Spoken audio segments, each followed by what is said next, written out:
on The Chris Smith Show. This is All Things Automotive with Sydney City Lexus and Sydney City Toyota Managing Director John Roca. Yeah, this is your chance to have your questions answered, whether it's about a used car, a new car, what to do with the car you've got.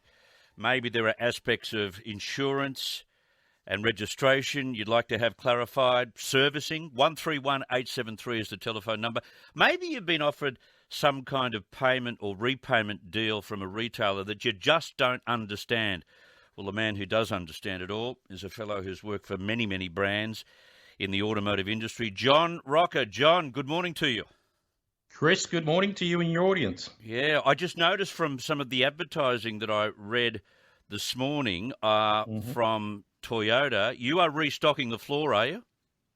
We are. What's happened, the pandemic, this close down or the recent shutdown has caused us to close our doors. So we've had a little bit of spare stock. So what we're doing is we weren't selling any of our floor stock, but now we can replenish it. So there's a very limited number of cars available for immediate delivery, which is really good. Good stuff. Won't last long, but they're here now. Get on it. All right. Much has been said about the future of electric cars, but they've been on sale in Australia for over 10 years since the introduction of the Nissan Leaf in 2012 with Tesla and BMW, and much has been said about the lack of affordability of EVs.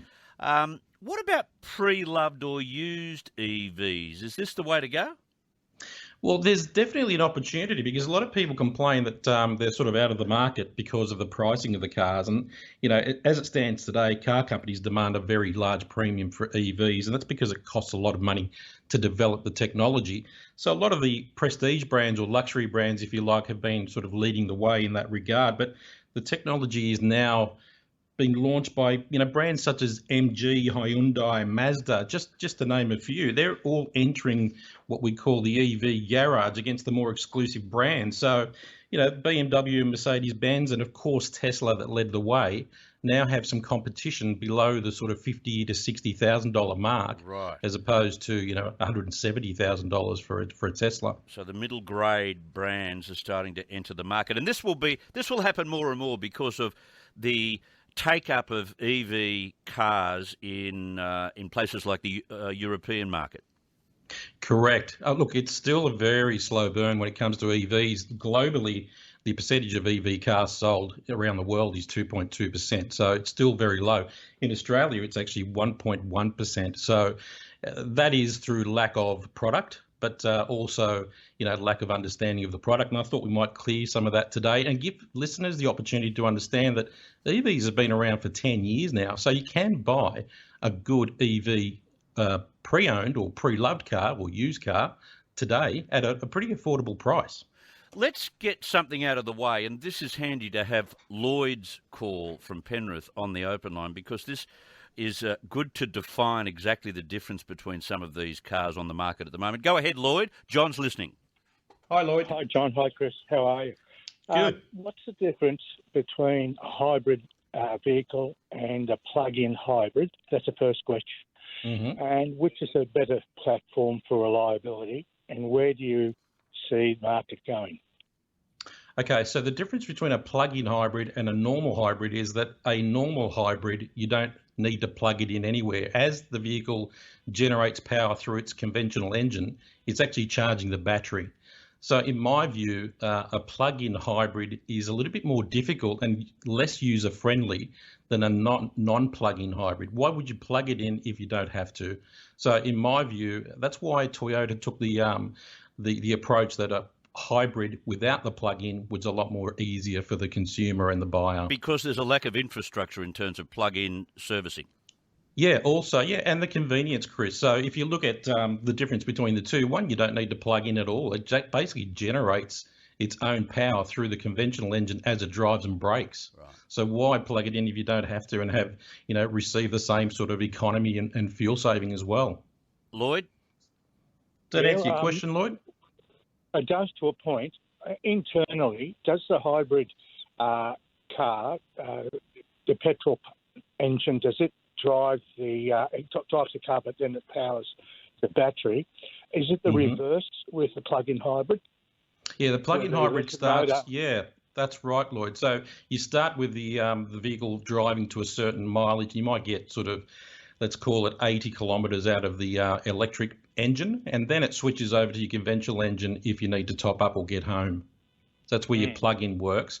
With your hybrid vehicle doesn't need to plug in. It carries a fuel cell that charges while it drives and brakes as well.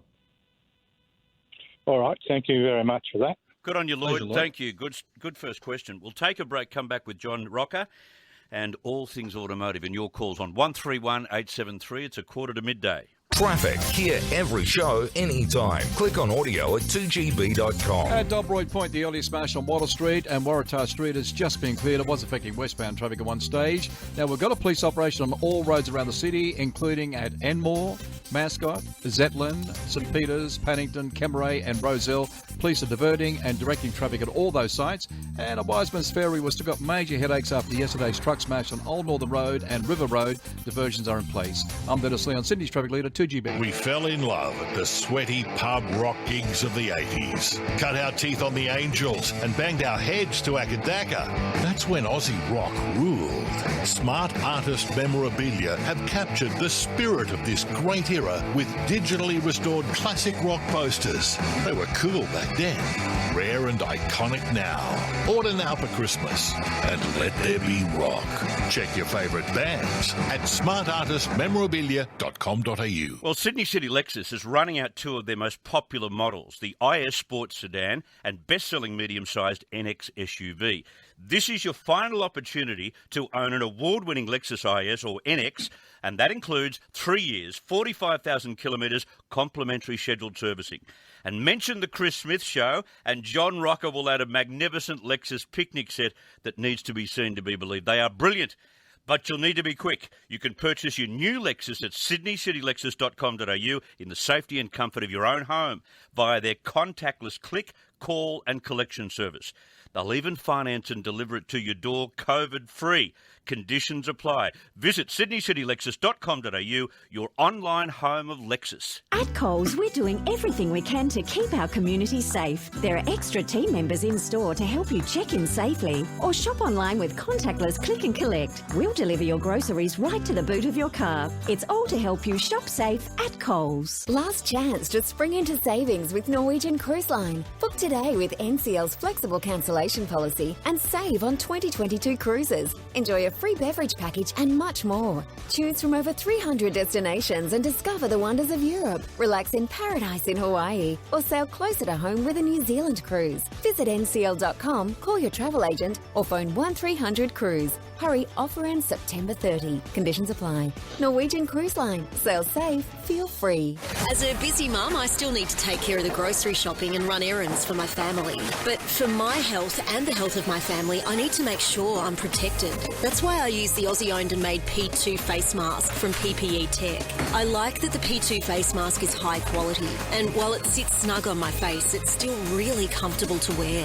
And get up to 40% off the price right now at ppetech.com.au with free and fast delivery. That's ppetech.com.au. Hey, it's Shaq here. There are three things that people from America think about when they hear Australia. Crocodile Dundee, kangaroos, and back in Pikey and the Labs with PointsBet. The PointsBet app is that check and easy to use, and there's never been a better time to download it with specials like this. Magnificent. Get $4 odds for both Behemoth and Bo Rosser to run top 5 in the Rupert Clark Stakes this Saturday. It's shacking easy with PointsBet. T's and C's apply. Gamble responsibly. Call 1-800-858-858.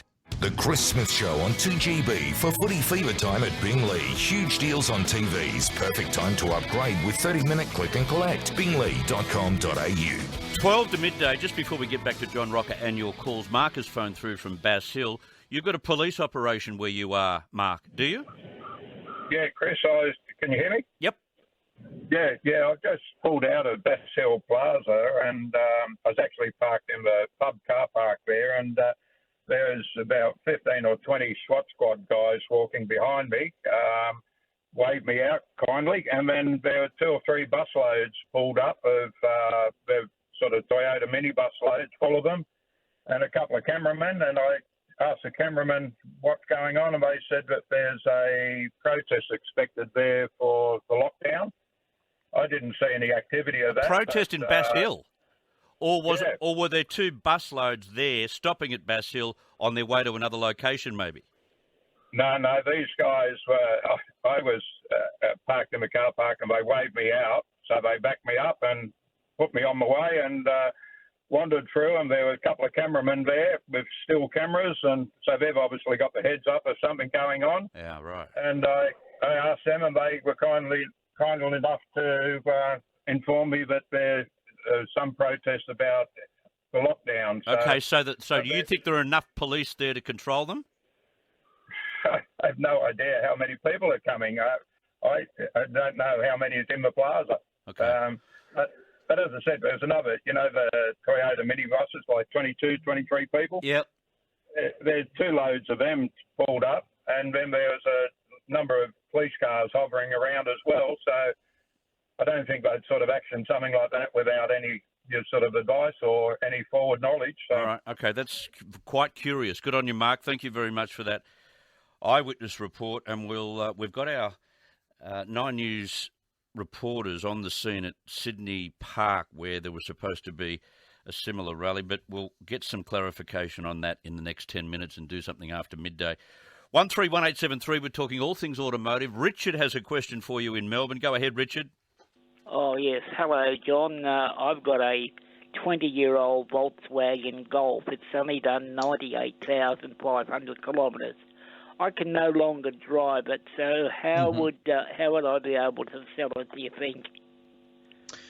Well, the obvious one would be to try and sell it privately, but it's very difficult at the moment to have people or guests come to your home to look at your car. But Richard, what I can do is I run a tender where I get a group of 20 to 25 wholesalers that will buy a car on our tender, and you're quite welcome to put your car on the tender. I'll come back to you and tell you what. I can tell you what the best price is, and if you accept that, it's done, and you don't need to worry about it. I can take care of the rest. Okay. But I'm in Melbourne, though, John. That's the only thing. Oh, you're in Melbourne. Okay. In that case, I can get a wholesaler to price the car for you in Melbourne. If you want to leave your details with me, Richard, I can organise that for you straight away. Stay there, Richard. Leave your details with Janie, and we'll make sure that John is in contact with you. 131873. Back to electric cars. Peter from Mona Vale. Go ahead, Pete.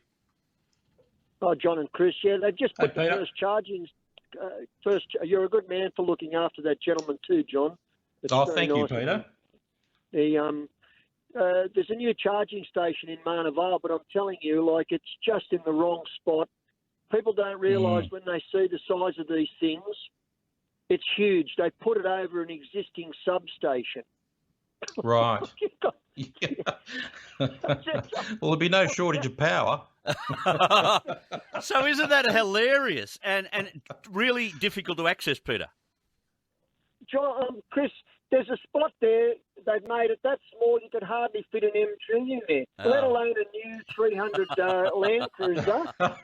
Some brainiac is in charge of it. Thank you, Peter. Appreciate that. Bernie, go ahead. Yes, I'm trying to buy a car, like a small car under 40,000. I've got an i20 at the moment, Hyundai. I'm after something about the same size, but just trying to look up on the computer because you can't. I'm in a lockdown area. I can't go and look in car yards. Yes. But I'm finding it difficulty in trying to get the information when you open up the NRMA Cars Guide bit at the back to give me the prices.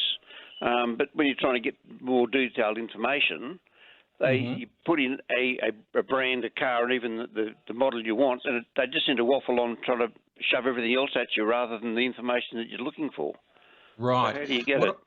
Yeah, Bernie, I would suggest a website called Redbook or Glasses Guide, and they will actually give you a defined history of the vehicle, what it was sold for new, and an opinion on the vehicle itself and its popularity. Well, I'm after a new car, actually. I don't take a new car, and that's what I'm saying. I end up getting dealers and people want to give you prices when you build your car on the computer, basically. Yes. But I need to know basically the configuration. Is it a automatic? Is it a variable gears or manuals or that sort of thing? And it's just trying to get that information just on a screen.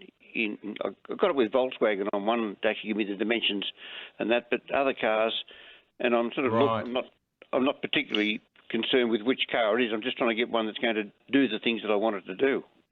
The best thing that I would suggest you do, I would suggest they call them e-brochures, electronic brochures, and most websites of any manufacturer or dealer will have one on site, or you can request an e-brochure. They'll send one to you directly to your email, and that will give you more information than you'll ever want. And the dealer will do that for you, or the manufacturer themselves. So just ask for an e-brochure, chat online, and they'll send it to you straight away. Great stuff. Now, the two best tips for buying a used electric vehicle. What's the two best tips you can impart for our audience this morning?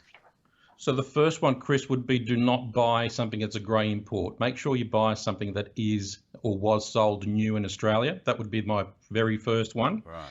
And the second one would be to check if the battery has been replaced, depending on the age of the vehicle itself. How do you do that? Okay, so on the dash, you'll find on any electric vehicle, it'll tell you how much of the battery source is remaining. So you'll buy a second-hand EV, it won't charge, in some cases, 100%. It may be that it's aged and it'll only charge 80% of its capacity. Right. But you can check that on the dash, or there will be a setting or a button on the steering wheel or on the dash that will tell you how old the battery is and how much charge it will actually hold. Great information. Love it. All things automotive with Sydney City Lexus and Sydney City Toyota Managing Director John Roca. John, enjoy your weekend. Thanks, Chris. Good luck next Friday. We're on, mate. Yes, Sounds manly. we are too. We might have to have a wager privately, John. We will. All right, I'll be in touch. Sundays on